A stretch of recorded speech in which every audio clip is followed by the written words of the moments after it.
안녕하세요. 김태훈의 현명한 투자자 방송 시작하겠습니다. 본 영상에서 다루는 내용은 투자 권유가 아니며 각 개인의 투자 판단에 대한 책임을 지지 않습니다. 별도 SNS 채널 가입을 유도하거나 투자 권유 및 유료 리딩 서비스를 홍보하는 불법 사칭 계정에 유의하시기 바랍니다. 자, 오늘은 다산네트워크스에 대해서 좀 말씀을 드리겠는데요. 이 회사는 예전에는 통신 장비 업체로 굉장히 유명했지만 이게 5G 투자가 거의 국내에서 마무리되면서 이 통신 장비로는 더 이상 실적을 내기는 어려운 환경이 만들었다는 걸 인정을 하고 사업 다각화를 하고 있습니다. 그런데 그러다 보니 이 다산 네트워크스가 주력으로 삼고 있는 반도체가 그러니까 이 통신 장비, 네트워크 통신 장비 쪽은 그대로 갖고 있으면서 여기에 의류 유통, 반도체 제조용 쿼츠 부품, 또 제과, 특이하죠. 제과도 여기 집어넣고 물류도 특이하게 또 이 물류 부분은 지난번에 그 한강 그 작가님의 이제 이 그 주요 이제 그 노벨 문학상을 탄 작품을 만든 그 출판사의 물류를 그러니까 담당하는 그것 때문에 또 주가가 한 하루인가 이틀 또 상한가 빵빵 치기도 한 하여튼 특이한 경험을 갖고 있는 회사예요.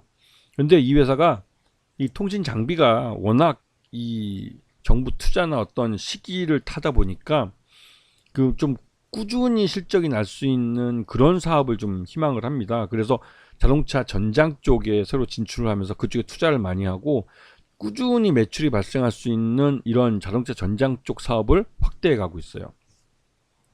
자, 지금 지난 3분기 실적 기준으로 봤을 때 전체적으로 실적이 뭐 그렇게 나쁘진 않은데 이 매출 내용이나 이런 부분은 자동차 전장이나 이런 부분이 새로 들어오고 자동차 부품 쪽으로 이제 사업이 또 크게 들어오다 보니까 이런 쪽 매출이 많이 잡히고 해서 매출 외형은 엄청 커졌습니다.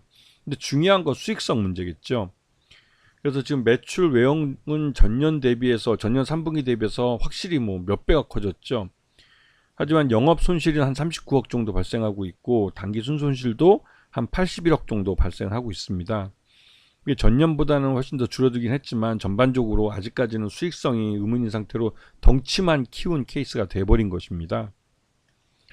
그리고 이제 이 회사의 최대주주는 다산 솔루에타가 기존 최대주주였던 다산 인베스트먼트가 갖고 있던 이 다산 네트워크스 지분을 넘겨받으면서 다산 솔루에타가 최대주주가 됐죠. 그리고 이제 지금 요번에 신주인수권부 행사도 이제 신주인수권부 사채도 있는데 이 가격 조정을 했습니다. 행사가 조정을 했는데 이게 3,770원에서 3,696원으로 뭐 얼마 이동을 안 했지만 이게 잠재 매물이 568만 주가 대기하고 있죠. 근데 추가적으로 이게 3,493원이 조정 한도이기 때문에 뭐 추가적으로 이 가격이 좀 더 하락을 하면 이 최저 조정 한도까지 갈 수도 있습니다. 하지만 뭐 그렇게 하나 지금 현재 3,696원이나 뭐 큰 차이는 없지만 이게 568만 주나 되는 잠재 매물이 있다는 점이 전반적으로 좀 부담이 되고 있는 것이죠. 그리고 이제 그 다산그룹 나름대로 이제 상장사도 좀 다산인베스트를 제외하고 솔루에타나 다산네트워크스, 핸디소프트 뭐 이런 업체들이 이제 상장사들이고요. 그리고 그 외에는 다산이 갖고 있는 해외 통신 이 시스템, 네트워크 시스템을 영업하는 그런 해외 법인들을 갖고 있습니다. 그리고 이제 이 남민우 다산 회장은 이 2023년 다산 네트워크 창립 30주년 기념식에서 이 꾸준한 실적과 성장을 이어가기 위해선 자동차 전장 쪽 부품 사업을 강화하겠다라고 발표를 했습니다. 그리고 이 발표하고 바로 다음 해인 올해 2024년에 이 엔지스 테크놀로지라는 회사를 인수를 했는데 이 회사는 이제 커넥티드 솔루션을 갖고 있는 자동차 전장 쪽 기술을 갖고 있는 회사예요.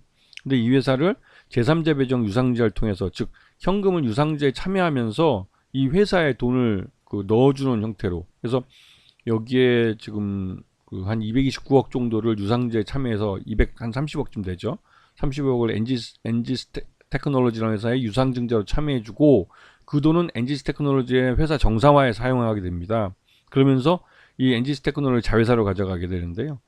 뭐 보유 지분이 57%나 되기 때문에 이 회사 엔지스 테크놀로지의 실적이 개선이 되면 그게 이제 지분법 수혜를 받을 수 있는 그런 회사이기도 하고 확실히 이제 회사가 이쪽을 강화하기로 했기 때문에 자동차 전장 쪽에서는 나름대로 이 실적을 낼 수 있는 이런 네트워크를 만들고 있는 것이죠. 여기다가 이제 다산 네트워크스는 우크라이나 전후 재건 사업에 또 많이 관심을 기울이고 있습니다. 왜냐하면 우크라이나가 전후 이제 러시아와의 전쟁이 끝나면 기존 전력망과 통신망을 새로 다 개비를 해야 됩니다. 전쟁 와중에서 많이 파괴되도 됐지만 이게 제때 투자를 못했기 때문에 이 5세대 5G 뿐만 아니라 6G로의 이 이전을 그것 때문에 먼저 하려고 하는 것이죠. 여기다가 지금 러시아가 점령한 동남부 지역의 국경지대에 걸쳐서 한 1000km 구간에 초고압 지중선을 설치하려고 해요. 완전히 이제 그 분리하려는 것이죠. 예, 이제 우리 휴전선처럼 아예 이런 그 국경을 만들려고 하는 겁니다. 이런 사업을 이제 다산 네트워크스하고 우크라이나 전력망 이 국가 기간 산업을 담당하는 쪽하고 협의를 했다는 것이죠. 실제로 다산 네트워크스는 이 전력망이나 통신망을 그 원래 주력 사업을 했던 업체이기 때문에 실제로 우크라이나에 이 사업을 하기 위해서 관심을 많이 기울이고 있고 실제로 매년 그 다산 네트워크 사람들이 우크라이나를 방문하는 걸로 알려져 있습니다. 그러면서 실제로 이 다산 우크라이나 같은 경우도 우리나라가 통신 강국이라는 걸 알고 있기 때문에 그런 좀 앞선 진보된 기술을 받아들여서 우크라이나를 새로 재건하려고 하는 생각을 갖고 있는 것이죠. 여기다가 이제 트럼프가 대통령에 당선되면서 대선 과정에서 트럼프가 대통령이 될 경우 러우 전쟁을 자신이 취임하자마자 24시간 내에 그 끝내겠다고 여러 번 말을 했습니다. 근데 뭐 지난번 트럼프 일기 때도 그렇지만 트럼프는 자신이 말한 것은 반드시 이뤄냅니다.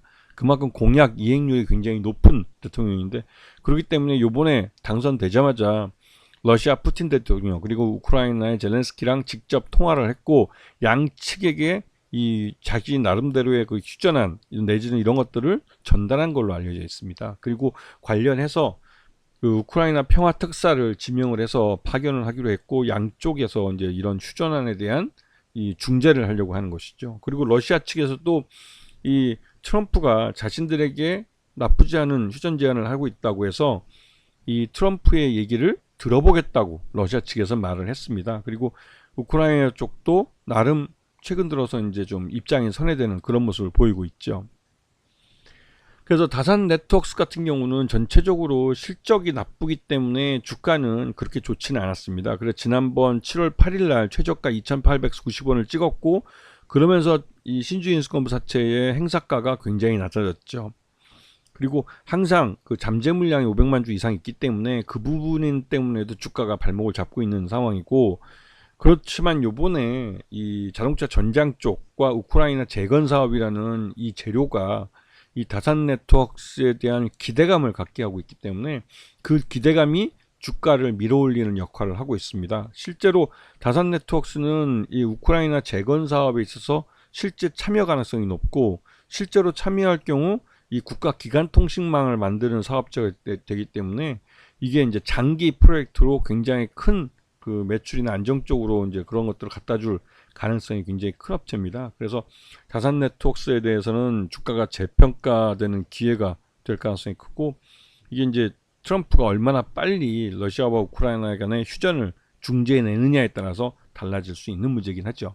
하지만 이제 다산 네트워크스는 이러한 러우 전쟁의 종식과 그다음에 우크라이나 재건 사업으로 수혜를 볼 수 있고 또 자동차 전장 쪽에 빠르게 M&A를 통해서 투자를 하고 있기 때문에 그런 부분에서 주력 사업, 즉 통신 네트워크 사업이 갖고 있는 이런 계절적 이 현상, 그러니까 실적이 뭐 투자를 할 때는 확 늘었다가 투자가 거의 완료되면 쑥 줄어드는 이런 계절적인 그런 천수답 형태의 실적 구조에서 좀 탈피하는 그런 모습을 보일 가능성이 큽니다.